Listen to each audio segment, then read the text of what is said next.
An empath's greatest power is not loud, it doesn't demand attention, it doesn't scream for recognition, it exists in silence, steady, unseen, and often underestimated. But make no mistake, this quiet strength is the kind that shifts worlds. For so long the empath gives. They listen when no one else does. They hold space for emotions others don't want to deal with. They forgive, not because they're naive, but because they see the potential buried beneath the pain. They believe that love can heal, that patience can transform, and so they pour themselves into others, hoping that kindness will be enough, hoping that if they love harder, the storms in someone else's heart will calm. But empathy in its deepest form is not endless sacrifice, it's a mirror.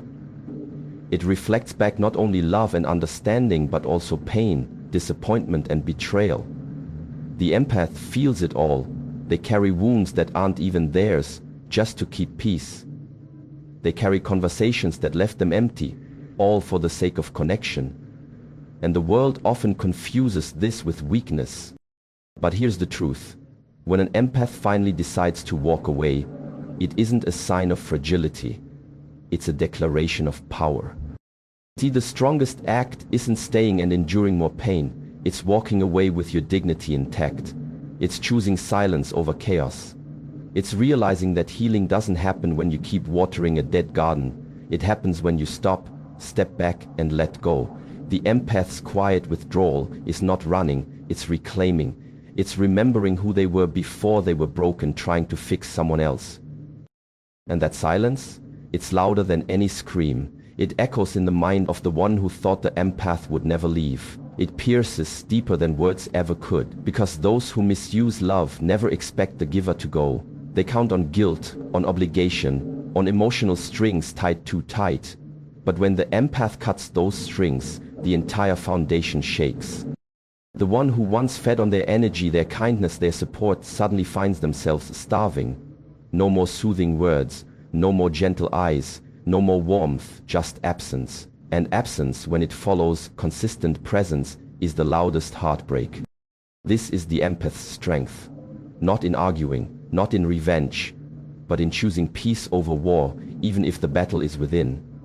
In walking away with grace, even when their heart still bleeds.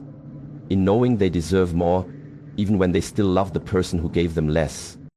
Because there's nothing more powerful than someone who could have stayed and chose to leave. There's nothing stronger than a heart that has every reason to break, but still finds the courage to walk out whole. And there's no louder message than the quiet footsteps of an empath finally walking away. Control is a delicate illusion, often maintained not by force but by emotional imbalance. One gives, the other takes. One compromises, the other demands. One bends, stretches, sacrifices, all in the name of peace, of love, of loyalty. But every relationship, every connection is built on an unseen scale, and when the scale tilts too far for too long, something breaks, not loudly, not with fireworks, but with a silence that rewrites everything. There is a unique kind of power held by the one who gives, the one who stays up late listening, who puts their needs last, who keeps believing in someone's better nature even when it hurts. This giver doesn't operate from a place of weakness. They move from love. They believe in healing. They believe that consistency and compassion can fill the cracks in someone else's soul. And in doing so, they become the foundation. They hold everything up. But foundations wear thin, and love, when not returned or respected, becomes exhaustion. The shift begins subtly, a pause, a hesitation, a moment where the giver looks around and wonders why they feel so empty.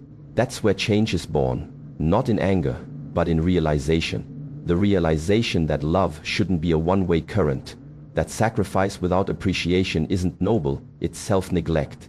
And once that awareness sets in, something powerful starts to rise. The one who gave everything begins to reclaim themselves. And then they walk. That moment, the moment they choose themselves, is not just personal liberation. It is a collapse, not for them, but for the one who had grown used to the imbalance. The taker, the controller, the one who manipulated silence, affection, or guilt to keep the giver close, suddenly finds the game no longer works. The rules have changed, the pieces are gone, the board is flipped. This is the power shift. It's the moment when emotional dependence reverses, when the one who was always holding space finally closes the door. The energy that was once flowing outward now turns inward, feeding self-respect, self-worth, and clarity. And the person left behind, they don't just lose the support, they lose control. Because control only exists when someone plays along, when someone tolerates it, and when the one who gave everything walks away, the illusion is destroyed. What's left is a vacuum. A space where control used to live, now filled with questions, silence, and regret. The one who used to hold the power realizes it was never truly theirs. It was borrowed from someone who cared enough to stay, someone who chose love over ego, but now that someone has chosen peace over pain. This shift isn't just emotional, it's spiritual. It's a reclaiming of self, a reminder that real power doesn't come from controlling others. It comes from knowing when to walk away, from knowing that love without balance is not love, it's captivity. And when the giver finally stops giving, they don't lose anything, they gain everything. Emotional detachment is often misunderstood. People mistake it for coldness, for indifference, for a lack of empathy. But in truth, emotional detachment is the final evolution of someone who has felt too much for too long. It's not the absence of feeling, it's the result of feeling everything so deeply, so constantly, that their heart had no choice but to protect itself. It is the armor forged in silence after being wounded too many times by words that never matched actions. There is a quiet shift that happens inside a person who has given everything emotionally. They used to show up for every argument, respond to every text, worry over every shift in tone, every delayed call. They used to carry the weight of someone else's moods on their shoulders, always wondering, what did I do wrong? They excused poor behavior as pain, justified manipulation as misunderstanding, and convinced themselves that love meant enduring the storm, no matter how long it raged. But then one day something changes, not dramatically, not loudly, but permanently. A silence sets in. The person who once fought to stay connected starts to feel nothing. Not hate, not anger, just emptiness. Emotional detachment isn't an outburst, it's a release. It's the moment someone looks at the chaos they used to drown in and chooses to step out, to dry off, to stop swimming in waters that were never safe. And for the person who thought they'd always be needed, always be chased, always be forgiven, this is the most devastating blow. Not a scream, not a slammed door, but disinterest, indifference, the absence of reaction. Because nothing cuts deeper than realizing that the one you underestimated, the one you thought would never leave, not only left, but no longer looks back. Emotional detachment becomes a weapon, not one of violence, but of truth. It exposes everything. It shows who held the power and who misused it. It reveals that the bond wasn't real. It was dependency, dressed up as love. And when that dependency ends, the mask falls away. The person who once pulled the strings realizes the puppet is gone, and they're left holding nothing but memories of their own making. This kind of detachment is not spiteful. It's sacred. It's a boundary finally enforced. It's a heart choosing peace over passion, clarity over chaos. And it doesn't come overnight. It comes after months, years of being emotionally drained. It comes after realizing that presence should not be bought with pain, that attention should not come with conditions. When someone detaches, they are not punishing the other person, they are saving themselves. And the hurt this causes is not rooted in love lost, but in control broken. The realization that the one you thought would always answer now lets the phone ring. The one you thought would always return has nothing left to say. And the person you once thought needed you has finally remembered how to need themselves. Freedom after emotional bondage is not a quiet ending, it's a rebirth. It is the moment a soul rises from the ashes of manipulation, of silence, of slowly suffocating under the weight of someone else's control. It's not a retreat, it's not weakness. It is a bold, unapologetic act of self-rescue. When someone has been emotionally bound, they live in a cage they cannot see. The chains are not metal, they're made of guilt, of fear, of twisted affection. It starts small, a comment here, a withdrawal there, a cold shoulder after an honest thought. You begin to question yourself. Did I say too much? Was I too sensitive? You shrink a little each time. You stop expressing, stop defending, stop being, and before you realize it, you're living in a house built on your silence. But inside that silence, something begins to stir. It's faint at first, just a whisper, the voice of your old self. The one you buried to make someone else comfortable. That voice grows stronger with every broken promise, with every emotional game, with every moment of pretending to be okay, until one day you stop asking if you're overreacting. You start asking why you've tolerated so much for so long. The decision to walk away doesn't come from anger, it comes from clarity. It's not an escape, it's a resurrection. Because you're not running from someone, you're returning to yourself. You're reclaiming your name, your voice, your worth. You're pulling your identity out from under someone else's shadow and saying, I deserve light. And make no mistake, walking away from emotional bondage is one of the hardest things a person can do.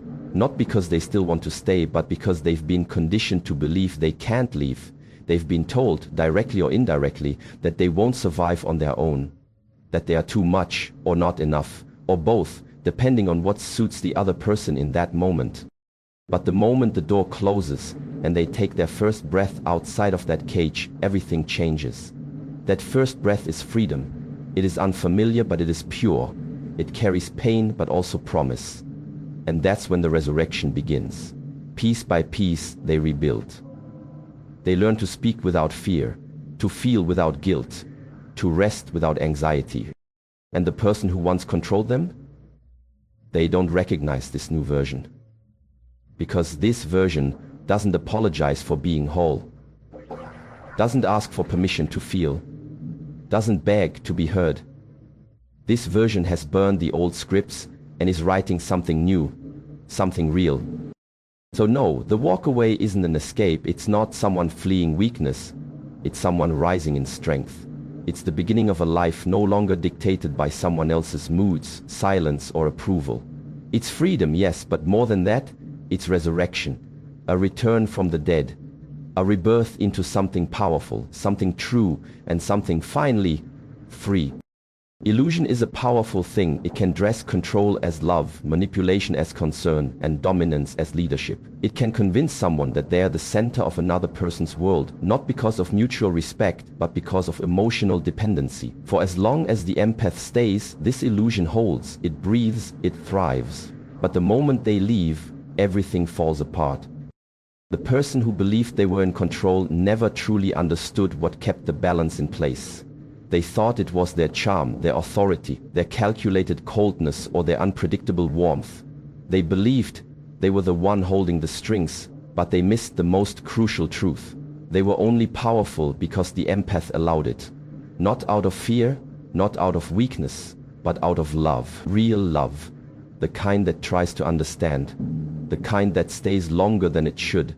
The kind that believes people can change, even when all evidence says otherwise.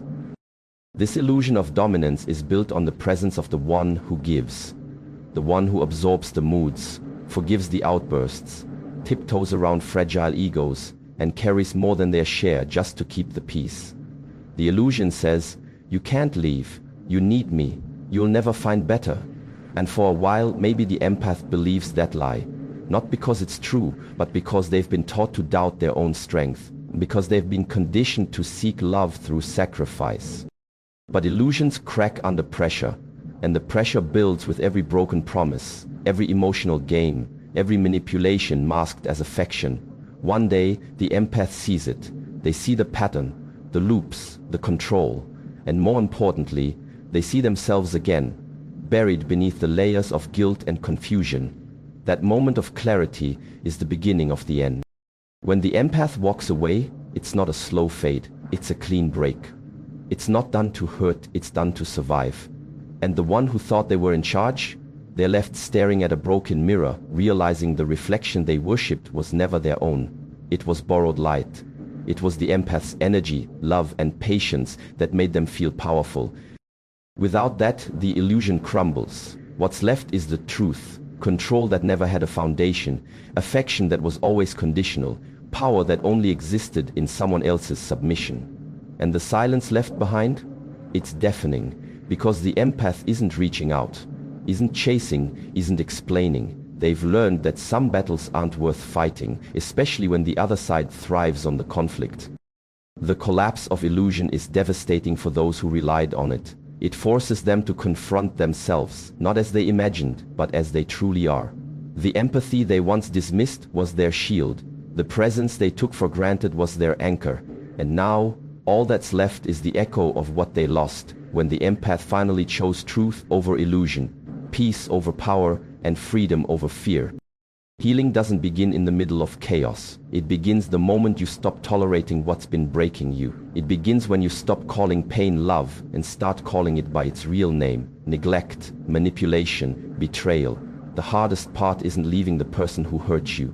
The hardest part is letting go of the version of you that kept staying, the version that tolerated too much, the version that kept hoping they'd change. Healing begins where tolerance ends.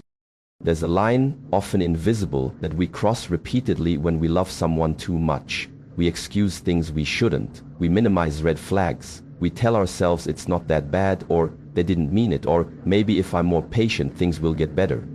That tolerance isn't strength, it's self-abandonment, disguised as loyalty. And over time, it chips away at your spirit. You begin to disappear, piece by piece, under the weight of someone else's behavior. People talk about love being unconditional, but that's a lie when it comes at the expense of your dignity. Real love doesn't require you to suffer silently. It doesn't ask you to accept less than you deserve. Tolerance becomes a prison when it allows emotional harm to continue unchallenged. And while you're enduring, while you're staying quiet to keep the peace, you're breaking in ways no one else can see. But deep down, you feel it: the exhaustion, the anxiety, the loss of self. Then comes the turning point, not always dramatic but unmistakably clear. One day, the pain outweighs the hope. The silence becomes louder than the apologies. The promises start to sound like excuses, and something inside you whispers, "Enough." That whisper may come after a long cry, or in the middle of a silent night. It may come after yet another argument, or during a moment of stillness, when you realize you don't even recognize yourself anymore. That's the beginning of healing, not when they say sorry, not when things magically get better, but when you decide to stop shrinking to fit someone else's comfort, when you finally draw the line and mean it. Letting go is not weakness. It's strength forged in fire. It's wisdom matured through pain. It's the understanding that staying is not always noble, and leaving is not always selfish.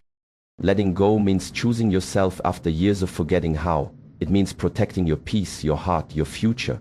It means looking at everything you tolerated and saying, never again. It's not about hate. It's not about revenge.